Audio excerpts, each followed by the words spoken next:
E eu peço a oração dos irmãos, porque tem sido um desafio, e novos desafios. E eu peço a oração dos irmãos que lembrem de mim, da minha família, nas suas orações, e que coloquem a nossa família, a nossa vida, as nossas vidas, diante do Senhor nas suas orações, para que esse desafio venha ser vencido. Amém? Efésios capítulo 4, nós vamos ler o versículo 15. Nós vamos ler somente o versículo 15, mas a gente vai dar o contexto de todo o capítulo 4, mas de início vamos ler apenas o versículo 15, que diz assim: longe disso, seguindo a verdade em amor, cresçamos em tudo naquele que é a cabeça, Cristo. Oremos, Pai, nesse momento nós te louvamos, Pai, por tudo que já foi feito até aqui, Pai. Clamamos, continue fazendo e movendo, Pai. Que não venha ser eu, que venha ser o Teu Espírito Santo, para a glória do Teu nome, em nome de Jesus. Amém. Aqui no capítulo 4 fala da unidade da igreja. No capítulo 4 de Efésios, o apóstolo vai trazer uma visão meio que de ministério. Vai trazer uma visão de serviço, de entrega. O versículo 11 ele vai dizer sobre aqueles que Deus destinou para apóstolos, profetas, enfim, ele está trazendo um texto de serviço, de aplicação no reino de Deus, que todos nós que estamos ligados à cabeça, que é Cristo, devemos exercer o papel no corpo de Cristo. Então o contexto do capítulo 4 se aplica ali, no apóstolo Paulo trazendo a mensagem que Deus tem um serviço para cada um, e Ele já levantou cada um para esse serviço. Ele derramou dons e habilidades para que nós venhamos exercer tal vontade soberana de Deus no corpo que é a igreja. Versículo 14 também eu chamo a atenção, que ele fala o objetivo, que não sejamos mais como crianças. Veja bem, no capítulo 15, ele inicia como? Longe disso. Ok? Está aqui em cima? Longe disso. E aí a gente não pode entrar na palavra sem dizer longe do que. E aí a gente regressa para o versículo 14, que ele vai dizer que nós não devemos andar como meninos, mas sendo guiados por todo o vento de doutrina, pulando de um lugar para o outro. Devemos ter maturidade na fé, devemos ser aplicados na obra.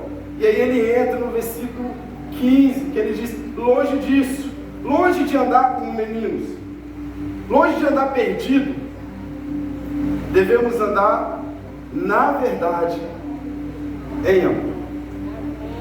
E se eu pudesse dar um tema para a mensagem de hoje, talvez eu até possa, eu botaria o tema vivendo a verdade em amor. E nós vamos desfrutar no decorrer da palavra sobre a verdade em amor. Porque viver na verdade nos traz à mente quem é a verdade, a qual nós devemos viver.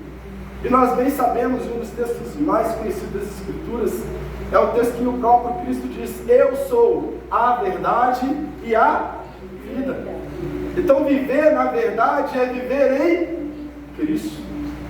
Viver na verdade é viver em Cristo. Ser imitadores de Jesus, andar com Jesus, dar continuidade ao ministério de Jesus, que era levar o Evangelho, o ensinamento do amor, salvação e do reino para toda a humanidade. Por isso ele disse para os seus discípulos: ide por todo mundo e pregai o Evangelho. Aquilo que ele ensinou quando aqui estava, quando ele iria partir, ele disse: agora vocês vão ficar com o ministério de ir e fazer como eu fiz quando aqui eu estive, pregar o meu Evangelho. Jesus também, em João capítulo 13, vai falar do lava-pés, onde Jesus fala: olha só, vocês dizem que eu sou mestre, e eu lavei o pé de vocês, e eu sou mestre. E se eu, como mestre, lavei os vossos pés, então vocês lavai os pés uns dos outros. Façais também como eu vos fiz. Mais um texto que reflete a nossa missão, como diz em Efésios, de viver a verdade, de viver Cristo, sendo replicadores daquilo que Jesus nos deixou como ensinamento. Além disso, também temos um texto em 1 Coríntios, capítulo 11, aliás, quando o apóstolo Paulo fala o seguinte: sejam meus imitadores, como eu sou de Cristo. Se vocês olham para mim, ele queria dizer como referência, entendam, a essência não sou eu, a essência é aquele que me chamou. Então, se você tiver que imitar alguém, não imite ao homem que está vendo, imite ao Senhor a quem ele está entregue. Então, ser imitador como ele era, quer dizer, eu estou no mesmo lugar que vocês. Nós somos iguais. E todos nós devemos imitar a verdade, Jesus. Replicar a nossa vida aquilo que Jesus nos ensinou. 1 João também no capítulo 2, ele diz: aquele que diz que está nele, também deve andar como ele andou. Então aqui nós trouxemos alguns versículos que traz mais base para viver em verdade. Que é uma verdade, nós devemos viver em Cristo. E assim começa o versículo 15 de Efésios 4: viver a verdade. E ele continua: em amor. E agora nós entramos no ponto do em amor. Viver a verdade é viver Cristo. E viver Cristo devemos viver em amor. Não tem como falar de amor sem não lembrar dos mandamentos, quando Cristo foi perguntado sobre os principais mandamentos. E quais ele disse? Amarás o Senhor teu Deus de todo o coração, de toda a tua alma e todo o teu entendimento. E ao próximo, amará como a ti mesmo. E ele continua: nisso está baseado toda a lei e os profetas. E olhando esse texto, de que nós devemos basear os nossos relacionamentos, não mais nas nossas verdades, mas agora em amor. Eu não devo olhar para a minha razão, eu devo olhar ao mandamento de que eu devo amar, tendo razão ou não, amando ou não, eu devo amar. Se eu estou em Cristo, eu tenho que ter em mim um coração disposto a amar. Amém, é verdade. Quando ele diz, nisso está baseado todas as leis e os profetas, eu fui refletir na vida de alguns profetas, e eu me lembrei de Isaías, e não tem como não ver amor nos olhos daquele profeta. Quando ele olha e vê, e no seu texto diz: eu vi o Senhor, ele estava sentado em um alto e sublime trono. E quando ele diz isso, ele olha para ele se vê incapaz, ele se vê, incapaz, ele se vê fraco, ele se vê como impossível de completar uma obra que ele estava sendo chamado. E o Senhor, com todo amor, ele diz que remove do altar uma pedra de brasa e passa nos lábios daquele homem. Quando ele é questionado, quem há de por nós? Não tem como não ver amor nos olhos do profeta que disse: eis-me aqui, envia a mim. Não tem como não ver amor nos olhos desse profeta, que foi chamado numa visão gloriosa do trono de Deus. Não tem como não ver amor na história do profeta Oséias, um homem que viveu um tempo, ele profetizava para Israel, e ele viveu um tempo onde estavam matando muitos profetas, porque profetizavam ira de Deus contra Israel. Israel estava vivendo um período onde eles estavam dobrados diante de Baal. que era conhecido como Deus da colheita. E eles estavam dobrados, Israel estava dobrada diante de Baal. E Deus trazia profetas para trazer dureza. Olha, eu não estou gostando. E eles faziam o quê? Eles matavam profetas nesse tempo. Então, Deus levanta Oséias, não para falar, mas para viver a mensagem que ele deveria dar. E ele fala: vá, pega uma mulher de adultério, pega uma mulher de prostituição e case com ela. E com ela você vai ter filhos de prostituição, filhos de adultério. E esse homem foi. Não tem como não ver amor num homem que, por mais que fosse vergonhoso o que ele estava fazendo, ele foi obediente. E ele assim fez. E quando ele teve a oportunidade diante de todos de pegar aquela mulher e humilhar aquela mulher, ele olhou para todos e fez o que Deus fez no nosso lugar. Ele falou: mulher, eu te amo. Eu quero ter contigo, mulher. Eu quero ter uma família contigo. No momento que ele poderia destruir aquela mulher diante de todos, ele escolheu amá-la. Amém. Aquela mulher pode ser nossa. Verdade. E no momento que Deus pode olhar para nós e falar assim: eu te destruo, eu peso a minha mão, ele olha e diz: eu te amo. Aleluia. Aquele profeta poderia, contra aquela mulher, fazer o que ele quisesse, mas ele decidiu amar. E esse mesmo profeta diz: nós somos atraídos em cordas ou laços de amor. Aleluia. Olha que mensagem, irmãos. Nós somos atraídos por laços de amor. Aleluia. A vida de alguém que está entregue diante de Deus deve ser norteada pelo amor que ele recebeu de Cristo e que ele deve replicar para o seu próximo. A evidência da salvação não é o mover. A evidência da salvação é o amor.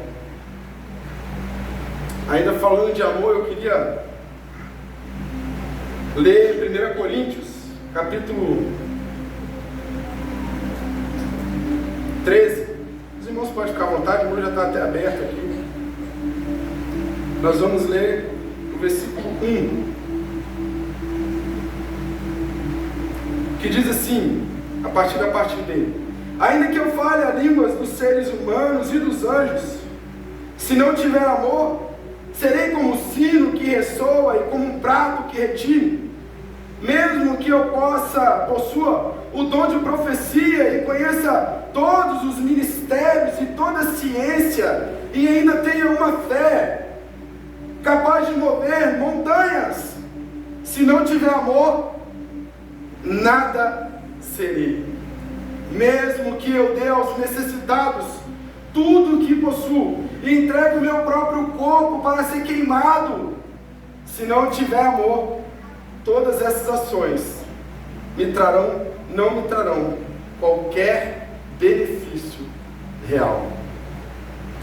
Os nossos olhos contemplam aquilo que nós fazemos e muitas vezes não contemplam aquilo que nós verdadeiramente somos.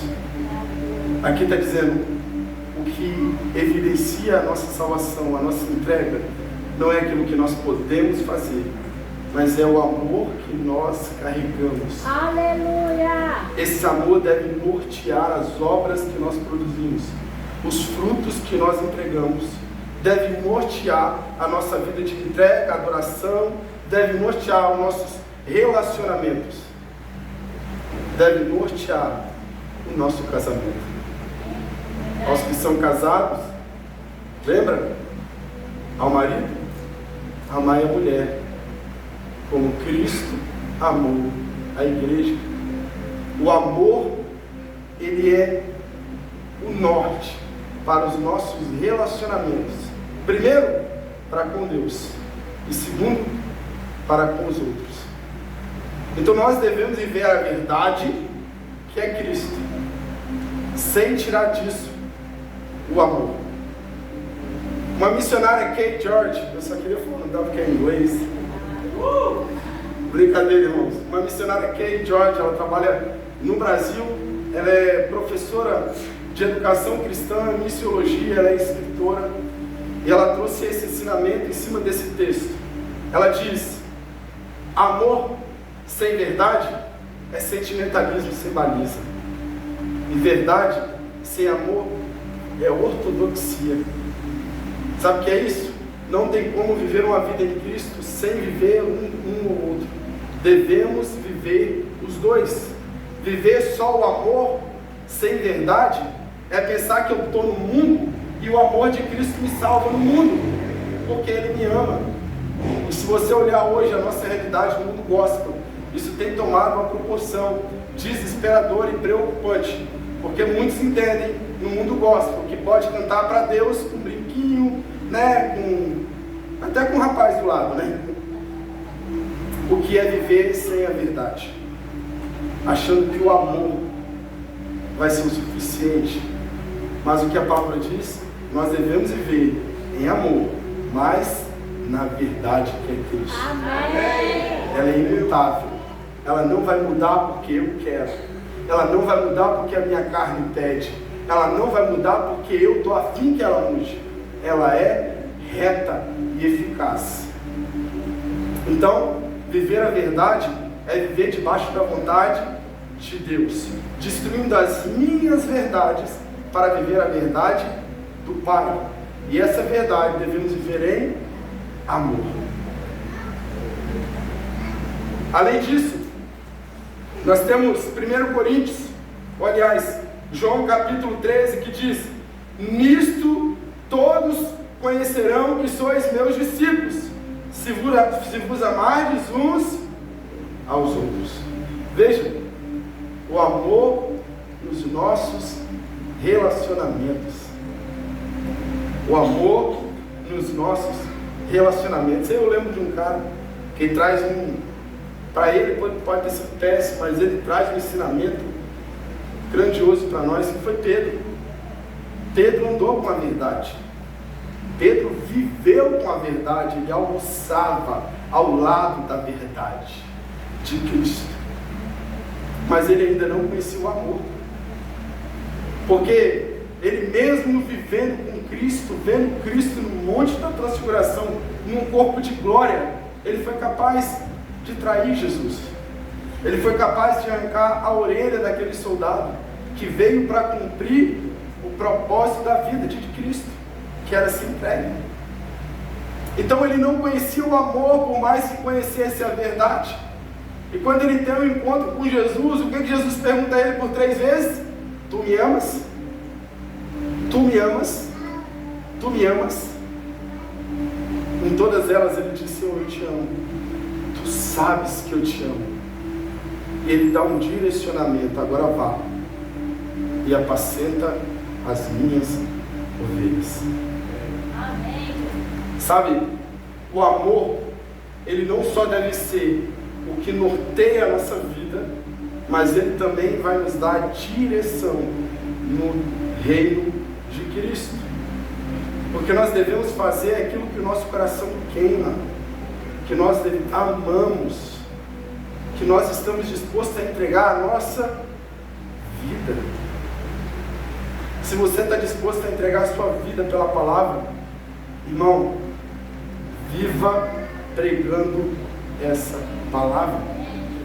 E eu me lembro de uma vez, eu ainda era noivo, estava noivo, e eu entrei dentro de um Transcol, e todo dia eu entrava no ônibus para ir trabalhar, e todos os dias, irmãos, eu não sei porquê, meus irmãos, mas eu sentia Deus falando comigo: prega. Eu não tinha nem o que pregar, para falar a verdade, assim, não tinha uma mensagem pronta para pregar no ônibus, e Deus falava: prega a minha palavra, prega a minha palavra. E eu tremia minhas pernas, e eu ficava aflito, e eu sentava, eu vou levantar e não levantava, vou levantar e não levantava. levantava e chegava no terminal e eu nada fazia. Até que um dia, isso era no ônibus 800B, que saía de, acho que é o B, vinha de Carapina para BR, para Laranjeiras pela BR. Eu pegava ele na BR, quando eu morava em Central Carapina. E aí teve um dia que eu peguei o 507. Irmão, o ônibus estava lotado. Lotado. E na hora que eu pisei nos 800 vinha vazio, vinha, sabe, dava uma célula. Tranquilo. Mas ele me botou no 807, irmão. Dava para fazer 2 cultos, 6 horas, às 8 e 8 às 9, tranquilo. Na hora que eu pisei o pé assim, ó, no primeiro degrau, me veio de novo, prega.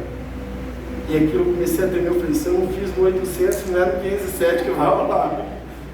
E Deus falou comigo assim, se você não está disposto a pregar a minha palavra para eles, você não vai pregar a minha palavra para ninguém. E eu subi naquele lugar, irmão, eu fui tomado por uma autoridade. Eu falei, agora me dá a palavra. Eu cheguei assim na roleta, eu cheguei na roleta e na hora que eu bati, estava batendo o cartão, ele me deu o texto, o mais conhecido de todos, né? Salmos 91, por exemplo. E na hora que eu bati, ele me deu, eu já entrei falando, aí saía de um e do outro assim, ó, um era chulé, o outro esbaqueiro, não estava nem aí. Eu ia passando, e eu fui falar, Deus mandou dizer, eu vou falar. Quase que uma assembleia. Eu fui tomado de uma autoridade, porque o Senhor me colocou na seguinte questão: eles é o que precisam ouvir a minha palavra. Eles estão perdidos. Se você não está disposto a pregar para eles, você vai pregar para a minha igreja? Aqueles do qual eu já tenho cuidado. Irmão, fui tomado pela autoridade. Falei ontem uma irmã no telefone assim, ó, e eu falei, atrapalhei a ligação dela. Deveria ser importante, mas nada mais importante que a palavra. Amém. No final eu falei com a irmã, me perdoa, tal, atrapalhei sua ligação.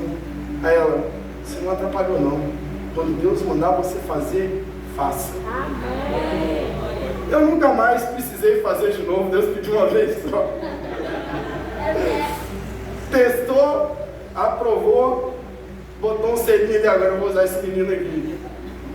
E eu estou aí para a graça do Senhor. Mas isso por quê? Porque no momento que ele me pediu, eu fiz. E o meu coração queimou, porque a verdade me foi colocada.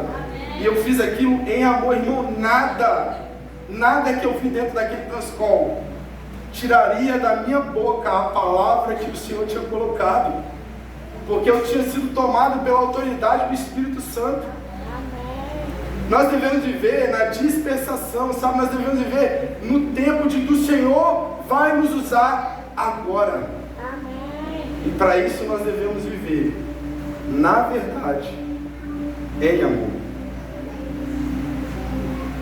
Cresçamos em tudo, como continua Efésios dizendo. Cresçamos em tudo naquele que é a cabeça, Cristo Jesus. Mas cresçamos em tudo, que é o terceiro ponto do texto. Nós vimos viver a verdade em amor. E o terceiro ponto, cresçamos em tudo. No ponto de vista teológico, aqui se aplica a integralidade do homem. O que quer dizer que o homem diante de Deus, ele não é visto em partes. O homem diante de Deus, ele é visto como um. Por mais que você é corpo, alma e espírito, Deus, quando olha para você, ele vê um. Porque às vezes nós temos a percepção de que a alma está desligada do corpo. E essa percepção norteia algumas pessoas que dizem, eu quero ganhar uma alma. E o corpo? Eu não quero ganhar, não. Mas Cristo, quando ele fala assim, cresçamos em tudo, ele quer dizer o seguinte: se você viver a verdade em amor, todas as áreas da sua vida vai ser movidas pela palavra. Ele não vai tomar só a sua área familiar, só a sua área profissional. Ele vai tomar você por inteiro, como um. Irmão, se Deus abençoar a sua vida matrimonial, sua vida no seu casamento, ele vai abençoar a sua vida toda, porque você é um. Se Ele derramar uma bênção na sua vida, na área do seu trabalho, da sua profissão, Ele vai estar abençoando você por inteiro, porque você é um. Se Ele abençoar a sua vida em certa área, Ele vai estar abençoando a sua vida toda. Quem que é casado sabe que quando você está dentro de uma casa com a sua esposa e assim, sua esposa contigo, uma crise externa também pode causar, e geralmente causa, uma crise no relacionamento. Uma crise financeira geralmente causa crise no seu relacionamento, porque você é um, e não tem como você desligar partes de você. Você é um. Então, em tudo, o Senhor te toma, te molda e te transforma. Amém. Em todas as áreas, a palavra ela nos toma, a verdade ela nos completa, não em partes, mas inteiro. E quando nós somos tomados por essa palavra e passamos a viver uma vida debaixo da verdade, em amor, todas as áreas da nossa vida é transformada. Talvez a nossa percepção ao ponto ótico, ao ponto de vista do ver, do olhar, não contemple, mas o espiritual deve contemplar. Por mais que você veja que não é aquilo que você quer em certa área, você deve entender que o Senhor também está dominando ela, porque não é aquilo que você quer, mas se você vive uma vida debaixo da vontade de Deus, é o que o Senhor quer para a sua vida. É o que o Senhor quer. Seu relacionamento com a sua esposa está uma bênção, com seus filhos está maravilhoso, no seu trabalho você está em crise. Você é um. Deus está te honrando e te abençoando, e se assim está, é porque Ele está te provando nesse setor, mas você continua sendo um. Não olhe para o seu problema como se fosse tomar a sua vida, mas olhe para o seu Deus como se já tomou a sua vida por inteiro. Isso é só um detalhe. Se Ele já me deu tudo que me deu até aqui, Ele vai continuar prosperando em todas as áreas. Irmão, Deus não se entregou pela metade na pessoa de Cristo. Ele não se doou em partes, Ele se doou por inteiro. Ele não deu parte, Ele não deu metade, Ele deu tudo que Ele tinha. Ele deu o único Filho. Você acha que para tomar de nós apenas partes de quem nós somos? Na verdade, o amor de Deus, a pessoa de Cristo, toma a nossa vida integral, por inteiro, sem reservas, sem medidas, simplesmente completo. E em todas as áreas, Ele nos transforma. Ele pega um homem pecador e miserável e torna um homem santo e próspero. Como um homem na presença do Senhor, santo e próspero, longe dela fica um pecador miserável. Porque o Senhor toma a nossa vida por inteiro. Quer encontrar o seu propósito de vida? Permaneça nessa presença. Entregue todos os dias a sua vida a essa verdade. Esteja disposto a viver em amor. E você vai entender tudo que Ele tem para você. Dando continuidade, eu queria já chamar o louvor. A gente já está indo para a parte final.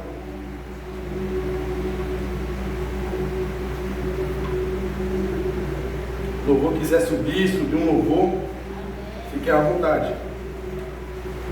Eu queria concluir, ou entrar na conclusão, dizendo que nós somos canais de Deus na terra. Talvez você já ouviu essa frase: você é um canal de Deus. Você é um canal das bênçãos de Deus. Amém? Amém. É prático, a gente já ouviu várias vezes. E ontem eu estava fazendo um trabalho antropológico, trabalho numa matéria na faculdade, e a gente precisou fazer uma visita. Um trabalho que é cristão, ali em Cariacica. Eles se reúnem como se tivesse uma ditadura. Eles não têm nome na placa, eles se reúnem numa cafeteria e eles têm uma liturgia diferente, bem tradicional. Eles saíram de dentro da China. É o evangelho que foi adaptado a lá na China. E aí eles saíram da China e continuou do mesmo modo no mundo inteiro. Então não tem placa. Você reúne aonde? Na congregação de Cariacica, na congregação da Serra, na congregação de Vila Velha, onde eu estive ali em Cariacica, e eu reuni com os irmãos. A palavra é pregada, os louvores são cantados, mas tudo como se ali não tivesse tido louvor, não tivesse tido palavra. Quem está passando lá de fora, irmãos, é do lado terminal, você nem percebe. E dá a impressão que nós estamos vivendo uma opressão. E se isso acontecer, aquele povo já está até acostumado. E eles vivem evangelizando. E ontem, foi dito algo sobre o que foi preparado para nós hoje. Que nós somos canais das bênçãos de Deus. Gênesis capítulo 2 fala que flui do jardim do Éden 4 rios que tomam toda a região. As águas dos rios que fluem do Éden. Fala da árvore da vida, da árvore do conhecimento do bem e do mal, e das águas que emanam daquele lugar. Ezequiel capítulo 48, 47, fala que flui do trono da glória de Deus um rio. E ele diz que mediu 100 côvados e deu nos seus pés, e mediu 1000, e mediu mais 1000, deu nos seus joelhos, enfim, até se tomado por inteiro nesse rio. Apocalipse capítulo 22 diz, fala dos rios, o rio da água da vida, rio que flui do trono e do Cordeiro. João capítulo 4 fala de Jesus, cita Jesus com aquela mulher no poço. E o que ele fala para aquela mulher? Se você soubesse quem está te pedindo, pediria tu, e eu te daria a água da vida. Aleluia! Sabe? Aquela mulher aceitou aquela poção, ela aceitou aquela água, ela aceitou Jesus.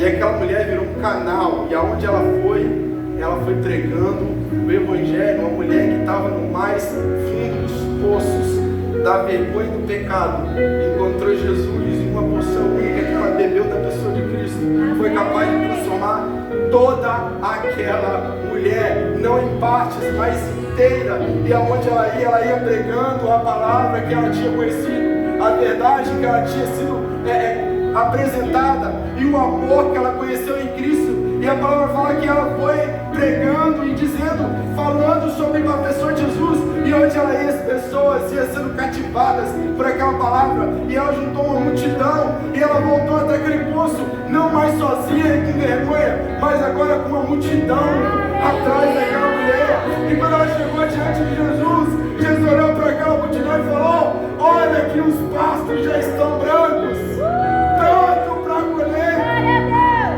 Sabe, uma única mulher, pecadora, envergonhada, que bebeu uma porção da água, que bebeu uma única porção, foi capaz de transformar a realidade na sua volta.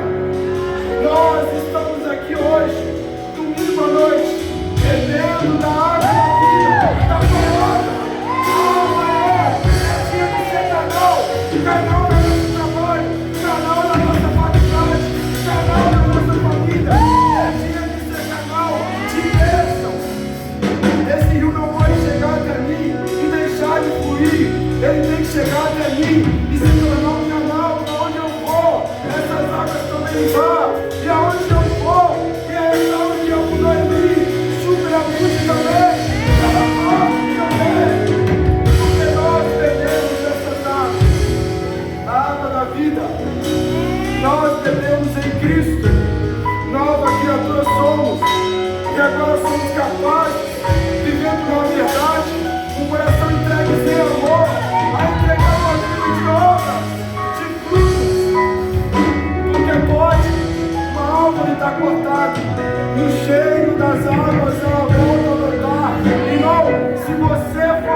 amor.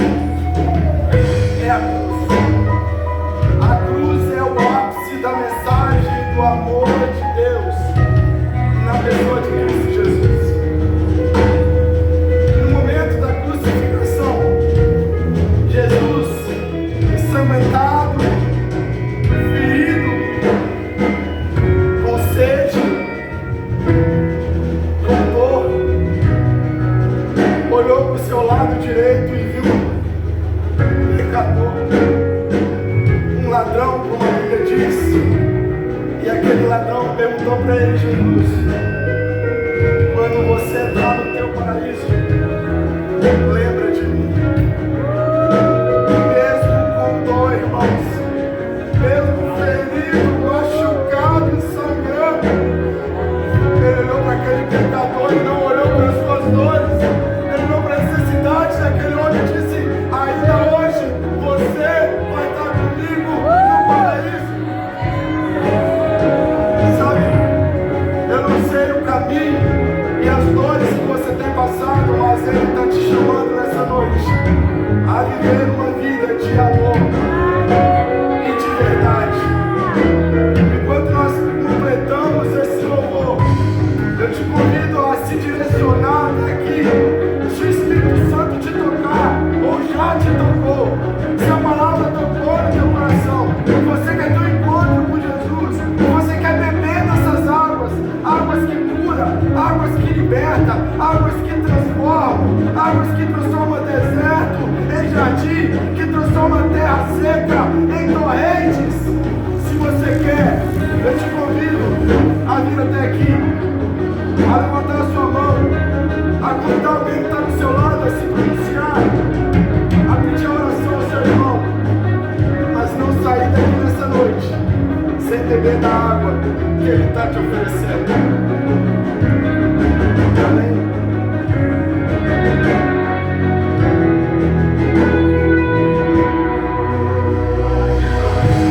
Paz, essas Para sombras, escala montanhas, pra me derruba muralhas, destrói as mentiras, pra me encontrar. Traz luz para sombras, escala montanhas, pra me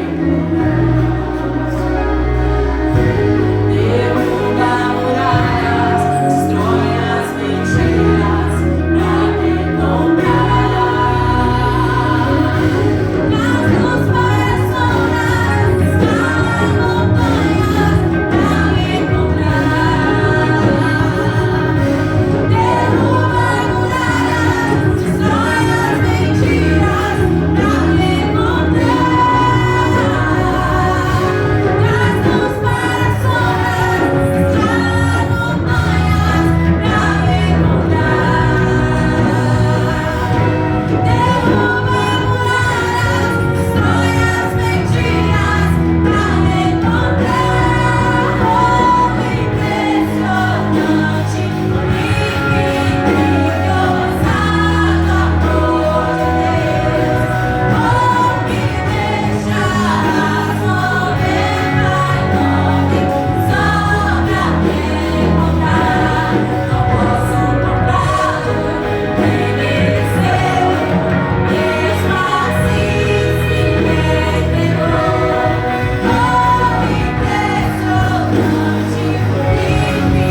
noite, irmãos, não deixe de dobrar o seu joelho, glorificar o nome do Senhor e se entregar para a obra que Ele tem na sua vida.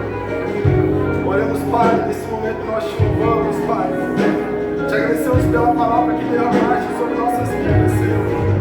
Glorificamos o Teu nome, Pai, bendizemos ao Senhor. Declaramos nós, te amamos, Jesus. Amamos o Senhor, Pai, amamos o que o Senhor fez por nós. Amamos quem Tu és, Jesus. Santo, poderoso. Nós te amamos, Jesus. Entregamos a nossa vida diante do Teu altar, Pai, para que seja feita em nós a Tua vontade, meu Deus. Toma cada um, Senhor, conforme a Tua vontade. E glorifica, Pai querido, o Teu nome na vida e nos passos de cada um. Para a glória do Teu nome, nós assim oramos. Em nome de Jesus. Aleluia.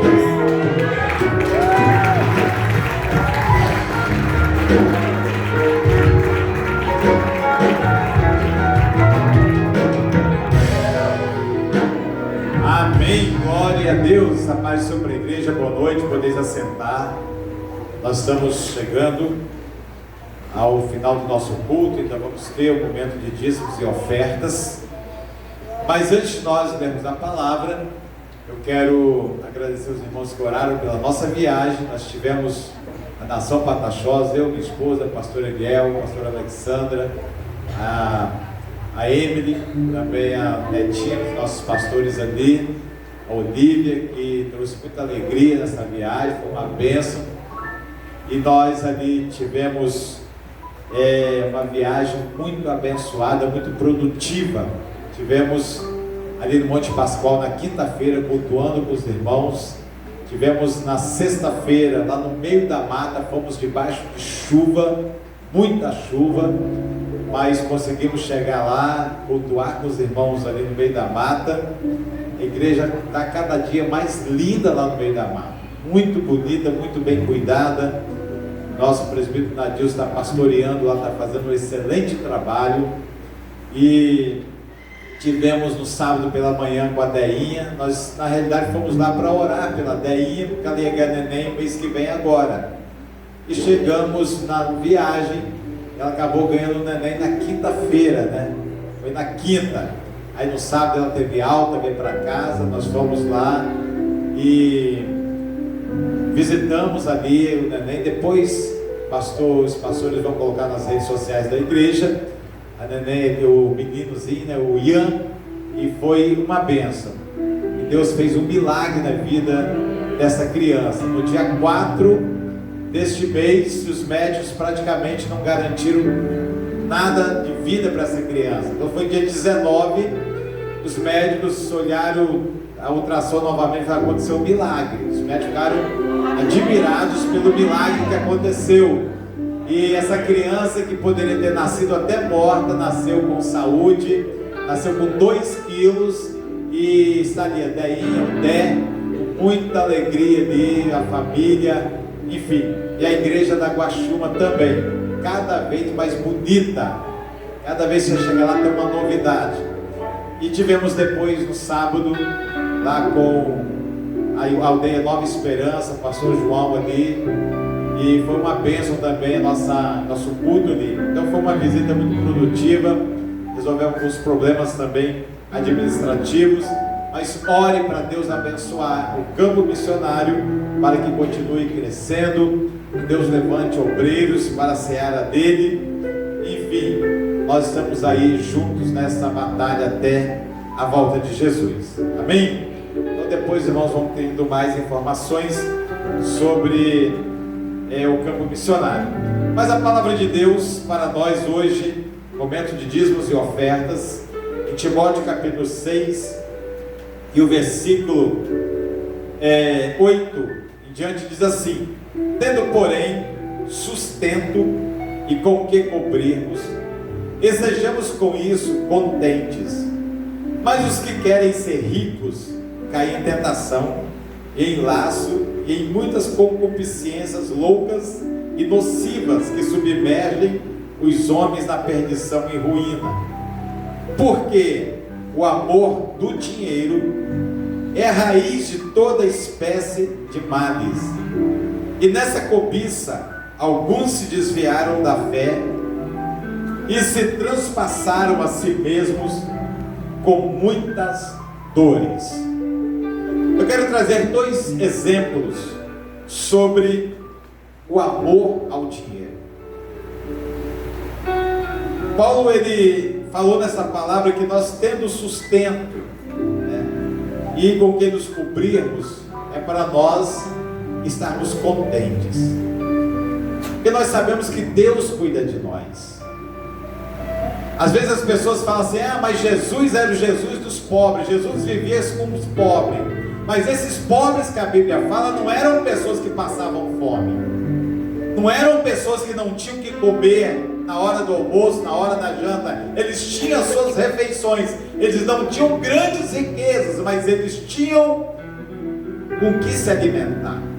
Capítulo 6 de Mateus, Jesus fala que ele cuidava que ele cuida dos passarinhos, das aves, ele cuida das plantas, das flores, e não vai cuidar de um filho seu?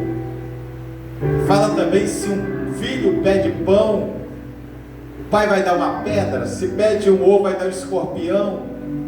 Então fala assim: nós que somos maus, nós sabemos dar boas coisas aos nossos filhos, quanto mais nosso Pai Celestial nos dará aquilo que nós pedimos, segundo a vontade dele. Mas o que impede as bênçãos de Deus sobre a nossa vida, não é nós termos somente pouco ou ter muito, ou sermos ricos. O que impede é a avareza que muitas pessoas têm no coração. Tem pobre avarento e tem rico avarento. E nós deparamos com 2 situações que Jesus, que está escrito na Bíblia. A primeira foi o jovem rico. O jovem rico, ele teve encontro com Jesus. E Jesus disse: olha, você vai e vende tudo que você tem. Era uma pessoa boa, uma pessoa que guardava os mandamentos desde a infância.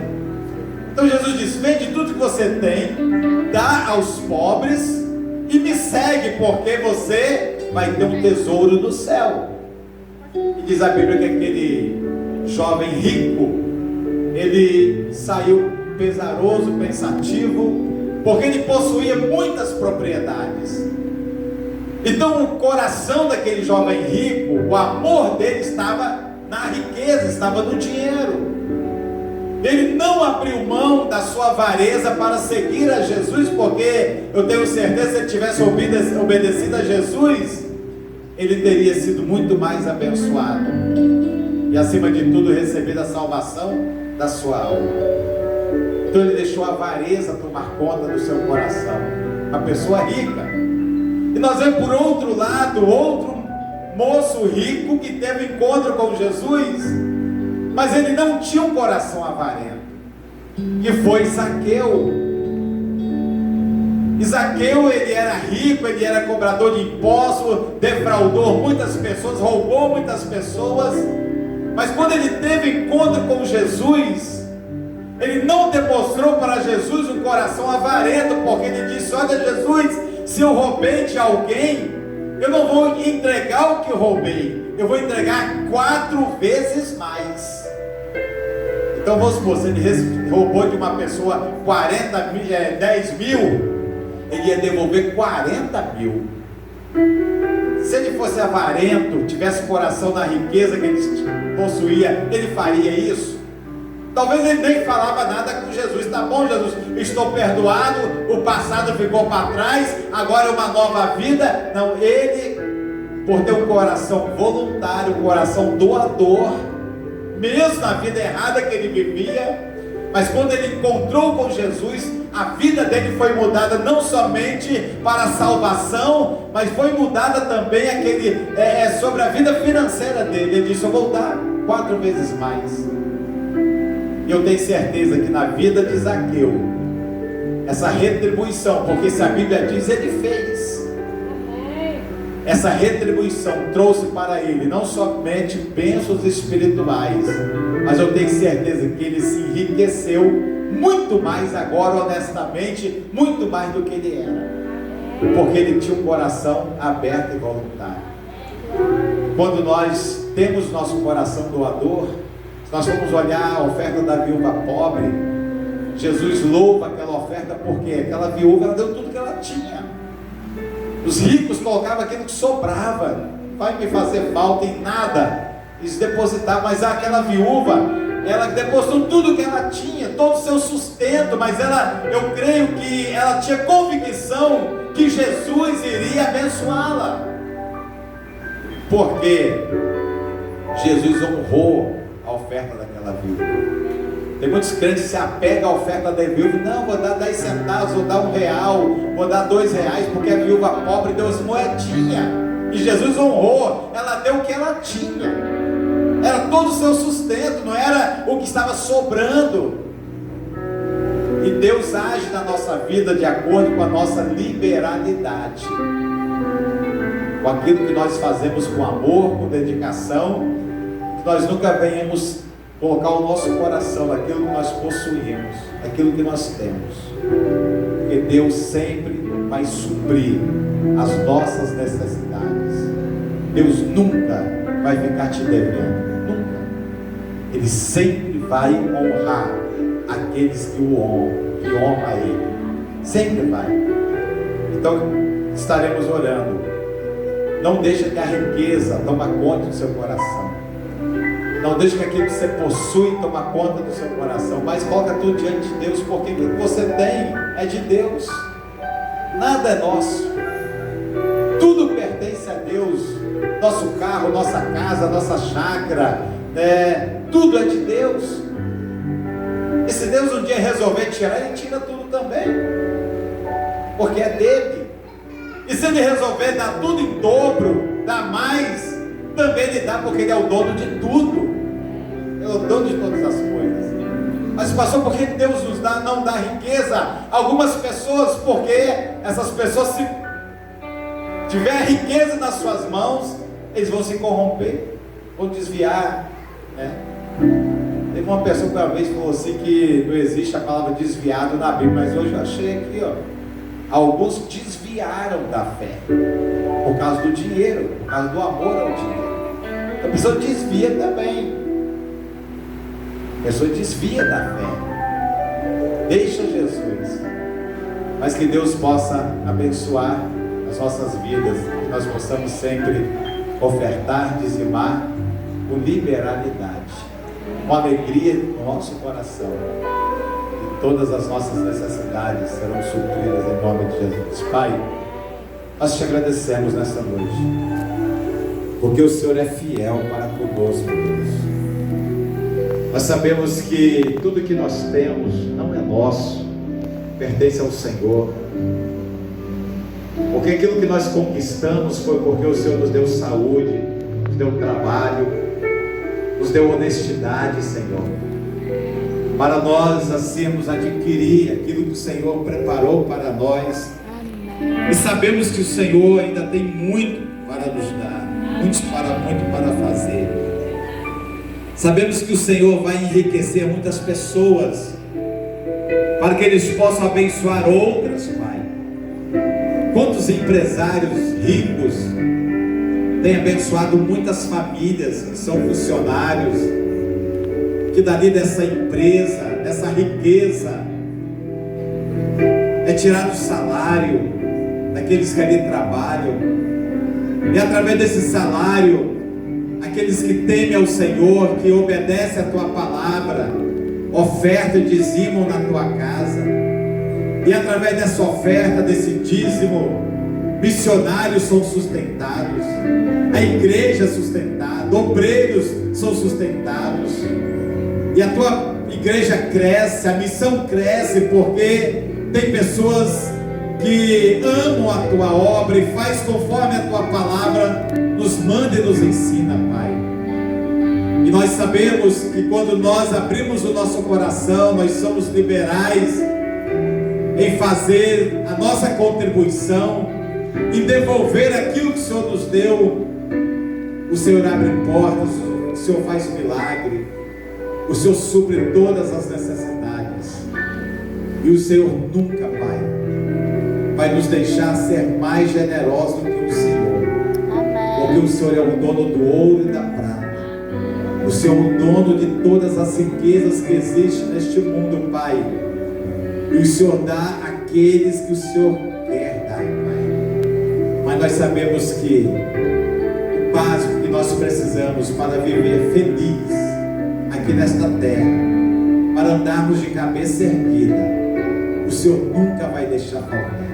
Obrigado por tudo, pela vida, pela saúde, pelas bênçãos, pela família, pela igreja. Ó Deus, por tudo que o Senhor tem feito, está fazendo e vai fazer.